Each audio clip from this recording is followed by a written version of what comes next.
तर नमस्कार विद्यार्थी मित्रांनो, जर तुम्ही आयटीआयचा फॉर्म भरलेला असेल व त्याच्यामध्ये जर काही चुकी झालेली असेल तर ते फॉर्म दुरुस्ती कशाप्रकारे करायचं आहे तर आजच्या व्हिडिओमध्ये संपूर्ण माहिती पाहणार आहे.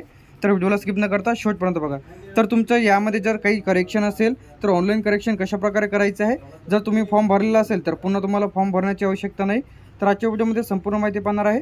सर्वात पहिले तुम्हाला पोर्टलवरती यायचं आहे. तर इथून आपल्याला लॉग इनवरती क्लिक करायचं आहे. तर आपण जे काही फॉर्म भरता वेळेस ID आणि पासवर्ड टाकला होता, ID तुमच्या मोबाईलवरती रजिस्ट्रेशन नंबर आलेलाच असेल. पासवर्ड जे काही तुम्ही फॉर्म भरता वेळेस टाकला होता ते आणि कॅप्चा टाकून लॉग इनवरती क्लिक करायचं आहे. तर फॉर्म भरता वेळेस तुम्हाला स्टेप बाय स्टेप कोणती चूक करायची नाही. यावरती सविस्तर व्हिडिओज फॉर्म कशाप्रकारे भरायचा आहे मी अपलोड केलेला आहे. तर लगेच चेकआउट करा. त्यानंतर फॉर्म ओपन झाल्यानंतर अशा प्रकारचं इंटरफेस तुम्हाला इथे दिसेल.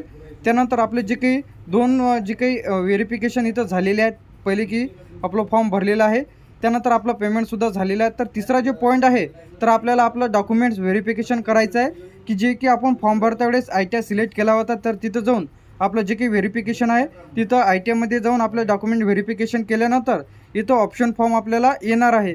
तर जर तुम्ही डॉक्युमेंट व्हेरिफिकेशन केलं नाही तर तुम्हाला इथं ऑप्शन फॉर्म भरता येणार नाही.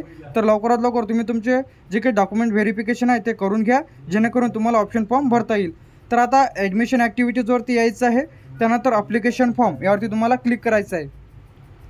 तर मी आता माझी इन्फॉर्मेशन इथं ब्लर केलेली आहे. तर तुम्हाला काही करायचे नाही. इथं तुम्हाला ज्यावरती तुम्हाला चेंजेस करायचे आहे त्यावरती तुम्हाला क्लिक करायचं आहे. नावामध्ये असेल तर इथं तुम्ही ॲड्रेसमध्ये असेल तर तुम्हाला इथं करेक्शन करायचं आहे. त्यानंतर नेक्स्ट पेज यावरती ज्या क्लिक करायचं आहे. तर हे जे पेज आहे तुमचं इथं सेव्ह होऊन जाईल. तर अशा प्रकारे जर तुम्ही फॉर्म भरलेला असेल, पेमेंटसुद्धा झालेलं असेल तर ॲडमिशन ॲक्टिव्हिटीजमध्ये येऊन ॲप्लिकेशन फॉर्म यावरती क्लिक करून तर यामध्ये जे आहे तुम्ही नेक्स्ट करून तुम्हाला ज्यामध्ये करेक्शन करायचं ते करायचं आहे. नेक्स्ट केल्यानंतर इथं तुम्हाला शेवटची जी काही स्टेप येईल, जी की आपण फॉर्म भरता वेळेस PDF जनरेट केली होती तशाच प्रकारचं तुम्हाला इथं नेक्स्ट केल्यानंतर इथं तुमची जी काही PDF आहे ते जनरेट होईल. तर त्यामध्ये जे काही करेक्शन केलेलं असेल ते तुम्हाला तुमच्या फॉर्मवर इथं येऊन जाईल. तरीसुद्धा तुम्हाला काही अडचण जात असेल किंवा फॉर्ममध्ये जर काही त्रुटी जर पुन्हा दुरुस्त होत नसेल तर कमेंट बॉक्समध्ये नक्की सांगा. तर तो लवकरात लवकर सोल्युशन तुम्हाला मिळेल. तर पहिली फेरी कधी लागणार आहे, त्यानंतर ऑप्शन फॉर्म कशाप्रकारे भरायचे आहे तर यावरती सुद्धा सविस्तर व्हिडिओज तुम्हाला आपल्या चॅनलला बघायला मिळेल. तर आपल्या OMT इन्फॉर्मेशन टेक यूट्यूब चॅनलला सबस्क्राईब करून ठेवा. तर अशाच प्रकारचे अपडेट्स आणि नवीन व्हिडिओज तुम्हाला बघायला मिळतील. तर लवकरात लवकर तुम्ही तुमचा फॉर्म भरलेला असेल, जर फॉर्म बाकी राहिलेला असेल तर फॉर्म कशाप्रकारे भरायचा आहे, फॉर्म भरताना कोणती चूक करू नये यावरती सविस्तर व्हिडिओज तुम्हाला आपल्या चॅनलला बघायला मिळेल.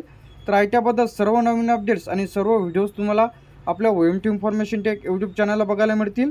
तर आपल्या OMT इन्फॉर्मेशन टेक यूट्यूब चॅनलला सबस्क्राईब